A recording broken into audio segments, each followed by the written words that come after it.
자, 국민 여러분 안녕하셨습니까? 인도태평양 전략연구원 최수용입니다. 오늘도 우리가 준비한 유튜브 채널 인도태평양 전략연구원과 공작간TV 그레이트 게임을 경청해 주셔서 감사를 드립니다. 제목 옆에 더보기란이 있습니다. 더보기란을 눌러보시면은 여러분들이 관심 가지실 만한 그런 소재들이 있어요. 그것은 각자 보시고 적의 필요한 정도에 따라서 활용하시면 되겠습니다.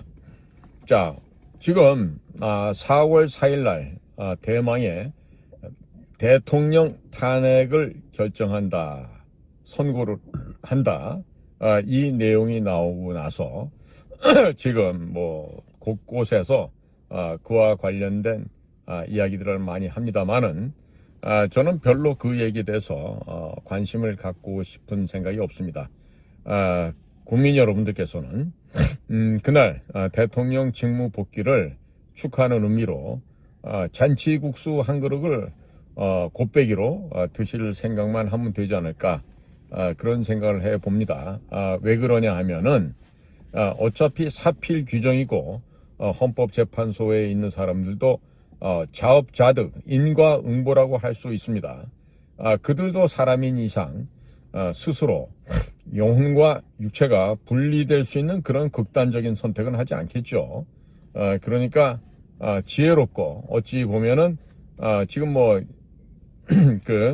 우리 뭐 김복형 여자 재판관이나 아니면 정형식 재판관 뭐 이런 분들에 대해서는 걱정하는 바가 없지만 나머지 4명에 대해서 생각입니다. 나머지 문형배라든지 이미선이라든지 정계선이라든지 뭐 정정민가요? 이런 분들은요 판단을 잘해야 돼요. 그리고 살아오면서 이제 가정도 꾸리고 어머니 아버지가 돼서 자제분도 있을 텐데 괜시리 그 잘못된 선택을 하고 결정을 내려서 자녀들의 앞날까지 어두움이 드리워지지 않도록 하는 게 지혜로운 부모가 되겠죠. 자, 그러니까 역사의 필연적인 발전과 변화 과정은 어떻게 피할 수가 없겠습니다만은 올바른 인생길을 살고 싶다라면은 쓸데없는 판단, 괜히 고집 부리고 오판을 해서는 곤란하겠죠. 괜히 단명을 재촉하게 되는 그런 일이 될 수도 있습니다. 해서 오늘은요 북쪽의 김정은에 대한 얘기 좀 해드리겠습니다. 지금 김정은이가 좀 몸이 또 다시 살아나는 모양이에요. 사양노루 배꼽을 많이 먹었는지 아니면 또 다른 또 영약을 먹었는지 다시 또 이제 일어나서 힘든 몸을 이끌고 좀 다니고 있습니다. 자, 그렇다면 도널드 트럼프가 일기 때는 Fire and Fear, 화염과 분노라는 말을 쓰면서 당근과 채찍을 동시에 들고 김정은이를 요리를 해왔죠. 그래서 싱가포르에서 1차, 베트남 하노이에서 2차, 그리고 판문제에서 3차 이런 식으로 만나면서 문재인은 쏙 빼버리고 배제시킨 채 단독으로 만나서 김정은을 설득도 하고 구슬렀습니다. 자, 그렇지만 김정은은 핵과 관련된 그들의 비밀 개발한 내역들을 숨겨놓은 채 베트남 하노이까지 가서 아주 그냥 처참하게 도널드 트럼프로부터 뒷발로 채이고 쫓겨나오다시피 해서 한참을 몇 날 며칠을 거쳐서 평양으로 돌아갔던 그런 씁쓸한 기억을 갖고 있을 것입니다. 뿐만 아니라 이후에 김여정이는 입에 담을 수 없는 망언과 욕설을 짓거려가면서 문재인을 비판을 했었습니다. 그러나 또 2019년 6월 30일 날 판문점에서 일본에서 G20 회의를 마치고 한국을 잠깐 들렸던 도널드 트럼프 대통령을 김정은이가 만나게 되는데요. 자, 그때도 보면 4개월 전에 있었던 하노이에서 노딜, 아무런 결과 없이 헤어졌지만 당시 김여정이의 극대노한 표현과 망언에 비해서는 트럼프를 다시 만날 기회가 되니까 바로 잽싸게 판문점으로 달려나왔던 우리 아기 돼지 김정은이를 생각해 볼 수가 있습니다. 자, 지금 3월 31일 미국입니다. 미국 현지 시간으로 도널드 트럼프 대통령이 기자들의 질문을 답하는 과정에서 재미난 이야기를 합니다. 김정은과 관련해서 나는 어느 시점인가 무엇인가를 할 것이다, 이렇게 지금 말을 했어요. 자, 지금 트럼프 대통령의 모든 언행은 또 그가 강조하는 바는 전부 다 미국 국민을 챙기는 데 있습니다. 그리고 한 걸음 더 나아가서 중국을 전략적으로 포위하고, 그리고 각각의 미국과 관계 맺고 있는 곳들을 중국으로부터 떼어내서 분리시키는 이런 차원에서의 트럼프의 문맥을 잘 살펴봐야 한다고 생각합니다. 지금 3월 31일 날 백악관을 드나들고 있는 취재진들이 대통령 도널드 트럼프에게 김정은에게 reach out 할 계획이 있느냐 그랬더니 그럼요, 그렇게 할 것입니다 라고 밝혔어요. 그러면 여기서 reach out, 우리가 접촉하다라는 뜻인데, 여기서 지금 물밑 작업을 포함해서 직접, 간접 모든 접촉을 의미하고 있고요. 그리고 은밀한 방식, 은근한 방식을 포괄적으로 아우르는 표현이 되겠다, 이런 말씀입니다. 자, 이어서 트럼프는 다음과 같은 얘기를 합니다. 여러분들이 이 말을 싫어하겠지만 나는 김정은과 좋은 관계를 갖고 있다.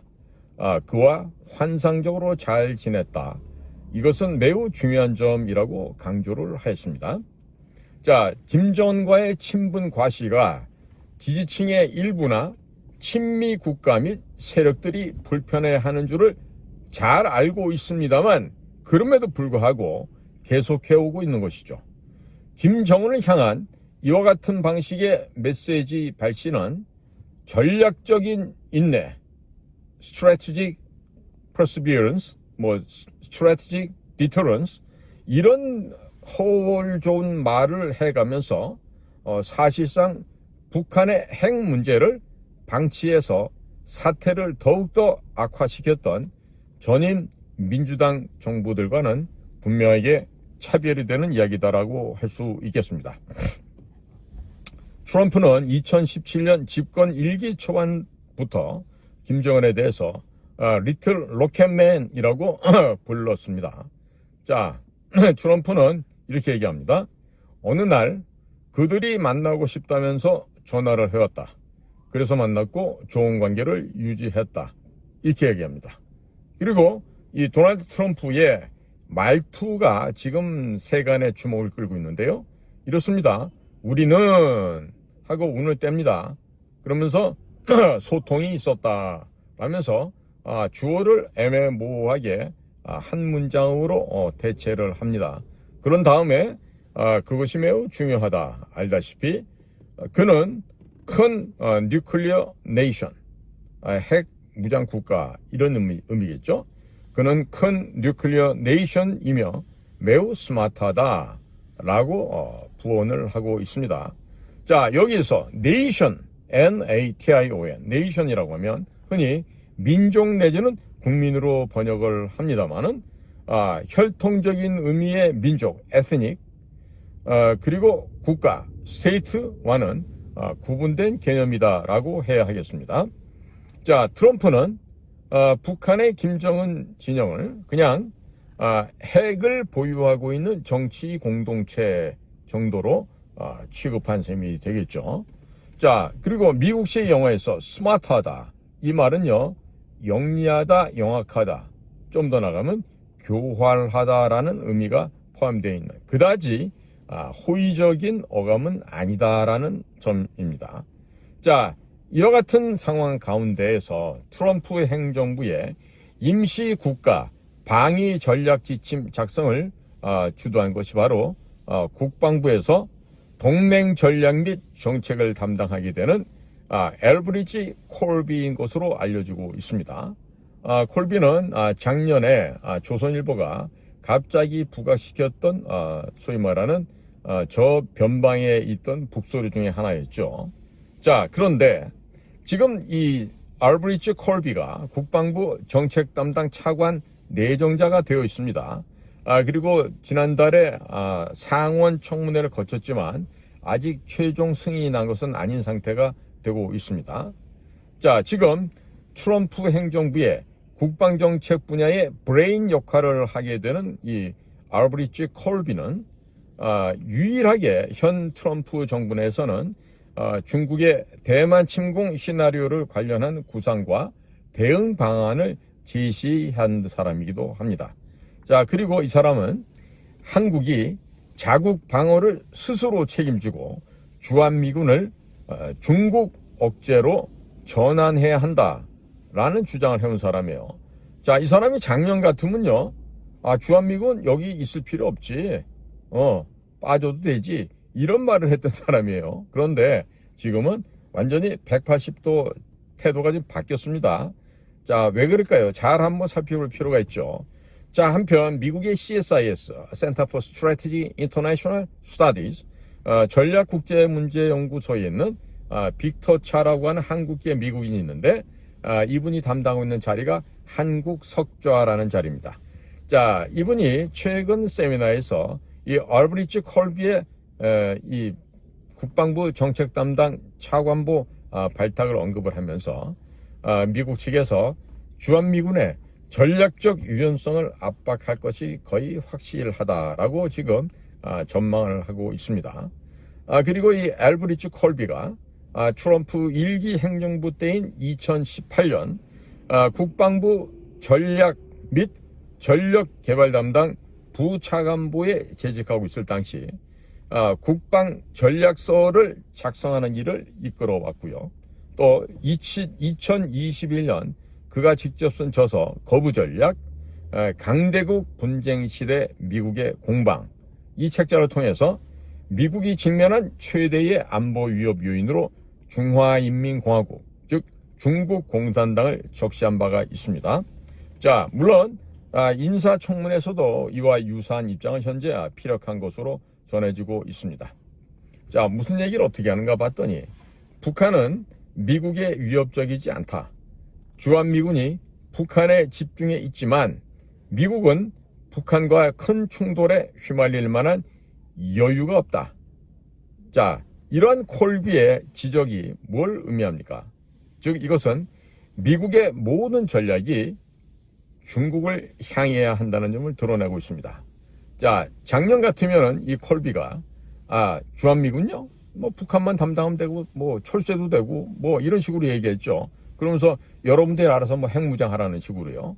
그래서 또 한동훈이까지 나서서 상당히 경거망동을 했던 게 다들 기억하고 있을 겁니다.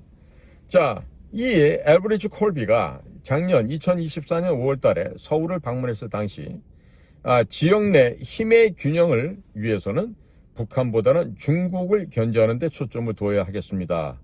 그리고 한국이 진지하게 자체 핵무장 논의를 시작할 때였습니다. 알아서 북한 핵 대응 준비를 잘 하시오라고 해서 세간의 주목을 끌기도 했습니다.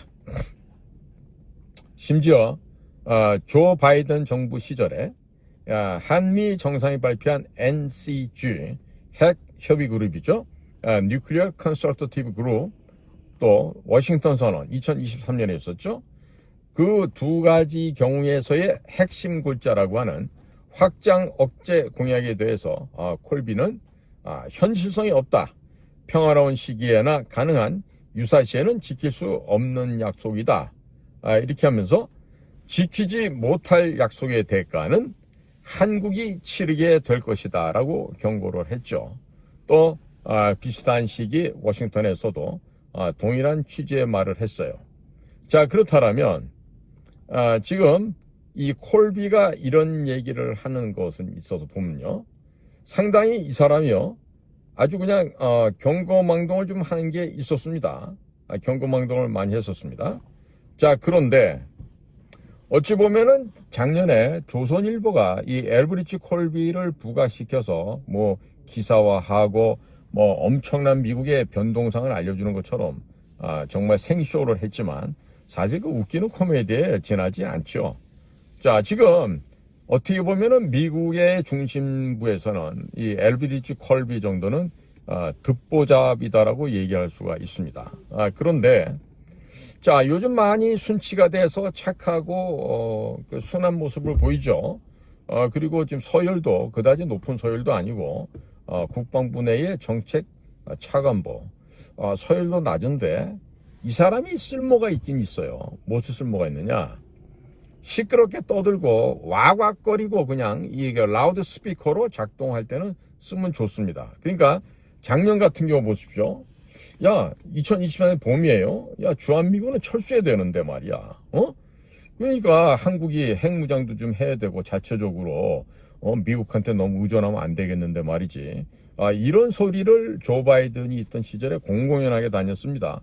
자, 그러다가 자, 지금 트럼프가 다시 돌아왔죠. 자, 이번 2025년 봄에는 또 뭐라고 떠들고 있습니까? 주한미군은 필요합니다. 예. 왜 필요한지 아세요? 대중 억제를 하고 중국을 견제 조절하려면 우리 주한미군이 꼭 있어야 됩니다. 이런 식의 얘기를 지금 하고 있어요. 완전히 180도 작년과는 태세를 지금 전환을 했다 이런 얘기입니다.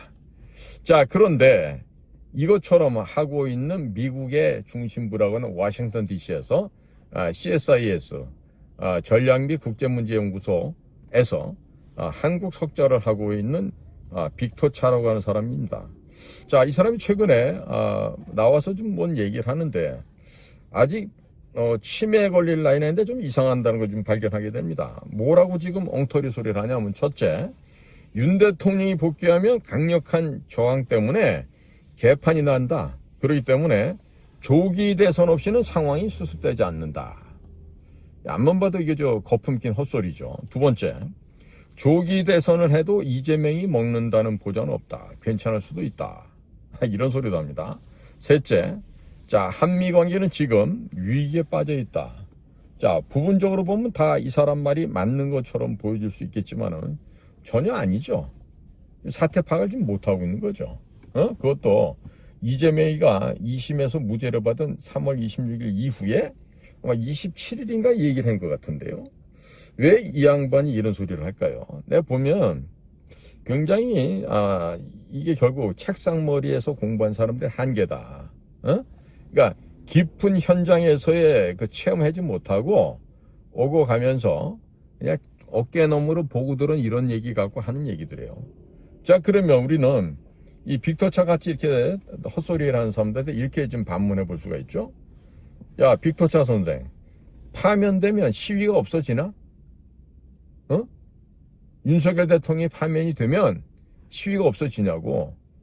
그런 철딱선이 없는 소리를 어디서 하고 다녀. 나이 60 넘었으면 좀 사태 파악을 좀 하면서 똑바로 좀 얘기를 해야지. 자, 그러면 파면 없는 하야, 조기 대선. 자, 이런 거는 초헌법적인 상황 아닌가요? 아무리 뭐 미국에서 공부를 했다지만 이렇게 상식이 없는 얘기를 함부로 하면 되겠습니까? 자, 그 다음에 조기 대선을 한다? 그러면 정치 위기가 해소가 됩니까? 빅터차 씨, 조기 대선을 치르게 되면 정치 위기가 해소가 되냐고요? 자, 문재인이가 거짓말로 대통령직을 찬탈했죠. 자, 문재인이가 대통령이 되고 나니까 해소가 됐습니까? 자, 지금 이 빅터차는 주한 미국 대사가 되고 싶어서 아마 스포트라이트를 받고 싶어 하는 것 같은데 이런 식으로 지금 현재 트럼프 대통령 정부에서 하면 안 되죠. 절대로 안 되죠. 너무나 또 해답을 알려드리는 거 아닌가? 그 다음에 국민의힘, 또 이 국민의힘을 지지해주는 우리 대한민국의 이 지지층은 이런 사람들을 포괄하는 이 자유애국 공화시민 지지가 지금 콘크리트처럼 두껍고 튼튼해요. 그러면 이런 상황에서 국회의원이란 자들이 딴 생각할 수 있겠습니까?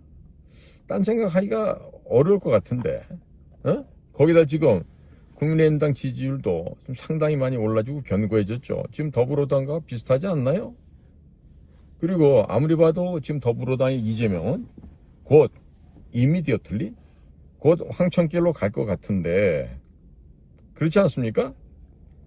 그런데 왜 이 빅터 차는 이렇게까지나 그의 아버지의 나라인 대한민국에 대해서 이런 식으로까지 폄하를 하고 있을까요?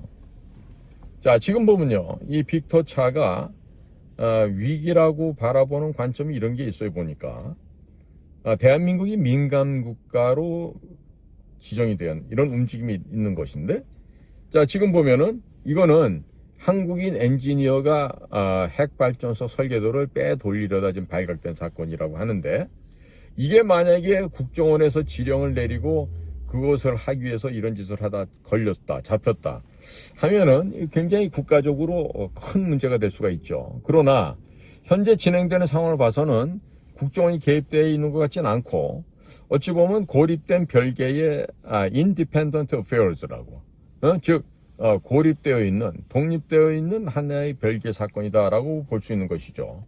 그러니까 이것은 뭐냐면, 야, 한국 너네들 앞으로 우리나라 기술, 고급 기술들 빼다가 팔아먹지 마. 특히나 중국에다가 이런 거 팔아먹지 마. 이렇게 얘기하는 거예요. 이 얘기는 뭐냐면, 윤석열 당신이 문제가 아니라 그 지금 간첩법 제정을 철저하게 가로막고 있는 더불어민주당인지 더불어공산당인지 거기가 큰 문제야. 이 얘기를 지금 하고 있는 거예요. 그 다음에 빅터 차는 또 뭐 우리나라가 미국과 고위층의 접촉이 결여돼 있다는데, 아니 이 사람아, 지금 윤석열 대통령이 저렇게 아직 업무 복귀가 현재는 안 돼 있고 뭐 내일 모레면 되겠지만은, 그리고 지금 줄줄이 탄핵을 해갖고 이제 앞으로는 뭐 내각 전체를 갖다 지금 탄핵을 하겠다고 이러고 나서는데, 뭔 수로 고위층 간에 접촉을 할 수 있겠습니까? 굉장히 좀 철없는 얘기를 하고 있죠. 그 다음에 tariffs, 관세죠. 트럼프가 그렇게나 좋아하는 관세입니다.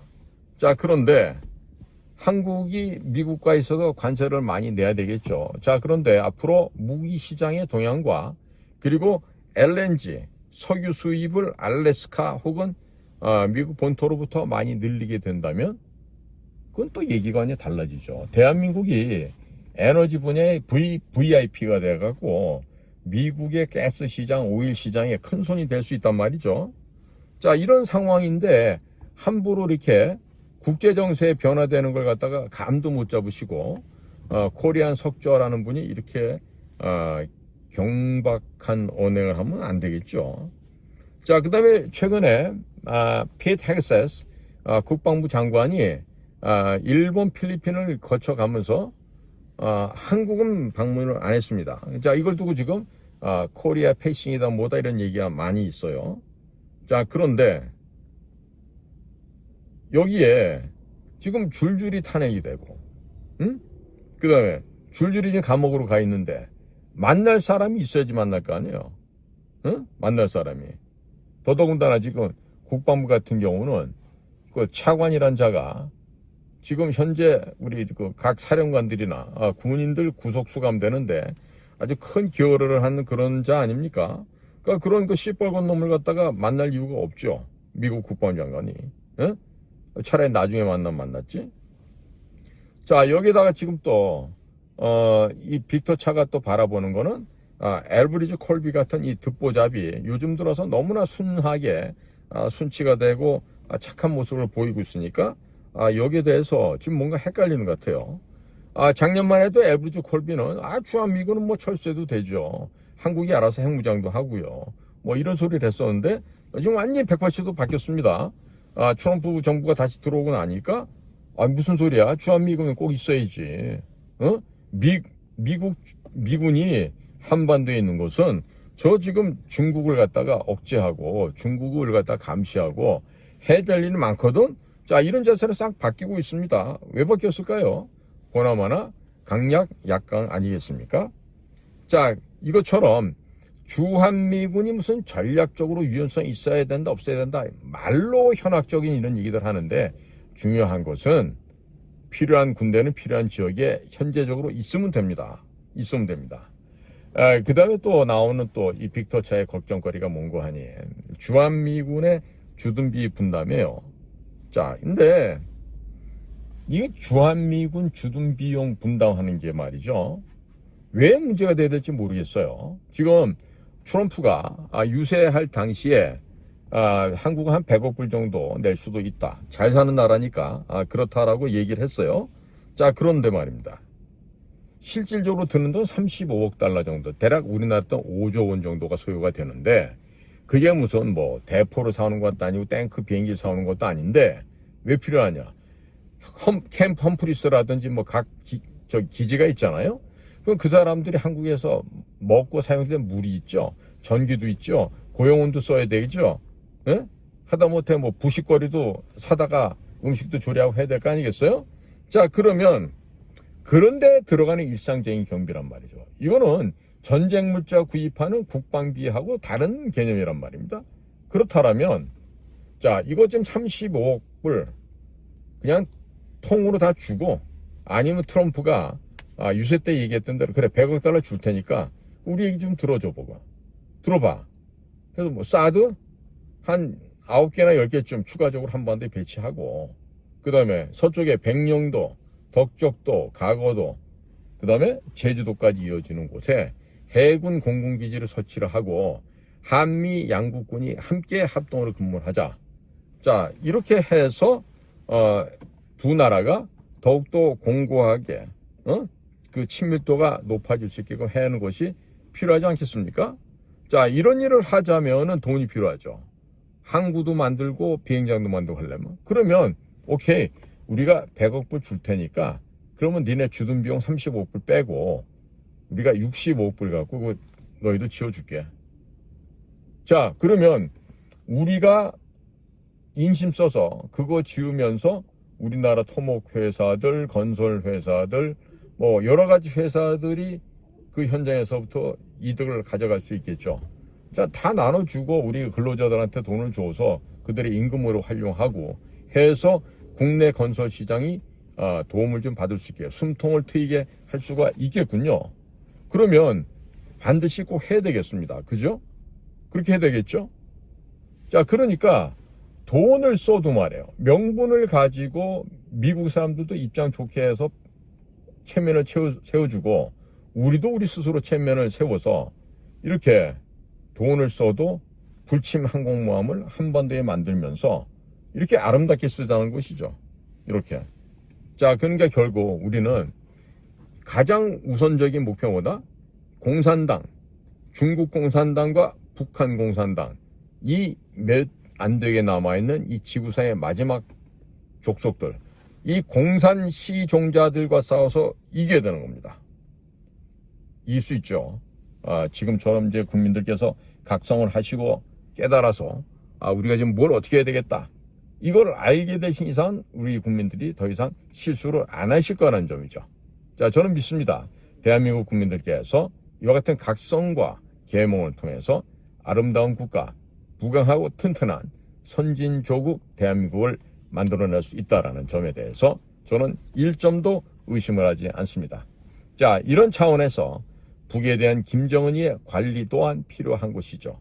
무서워서 그런 게 아닙니다. 자, 우리 어린 돼지 한 마리를 잘 구슬러서 찌워서 잡아먹어야 하지 않겠습니까? 지금은 너무 조그마니까 좀 더 많이 키워서 살을 듬뿍 찌워서 그 다음에 잔치상에 올려놓으면 참으로 아름다운 풍광이 될 것으로 전망이 되고 있습니다. 자, 국민 여러분, 오늘도 저희가 마련한 이 방송을 경청해 주셔서 감사를 드립니다. 저는 인도태평양 전략연구원의 최수영입니다. 감사합니다. 안녕히 계십시오.